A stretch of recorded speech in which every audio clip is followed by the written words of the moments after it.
చూడరుడు, నువ్వు తీసుకున్న నా సుదర్శన చక్రాన్ని వెంటనే తిరిగిచ్చేయి. ఇలా మేనమామని ఇబ్బంది పెడతాం కరెక్ట్ కాదు.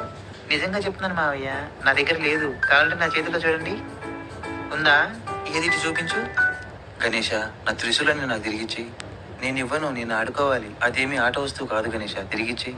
లేదు, నేను ఇవ్వను. వైకుంఠంలో మీ మామ విష్ణు ఉన్నాడు, అతని దగ్గర సుదర్శన చక్రం ఉంది. వెళ్ళి దానితో ఆడుకో. ఏంది బాబు ఎట్లా ఇరిగిచ్చేసావు? అలాగే నాన్న. ఇదేంటి నోటిఫికేషన్స్ వచ్చినాయి?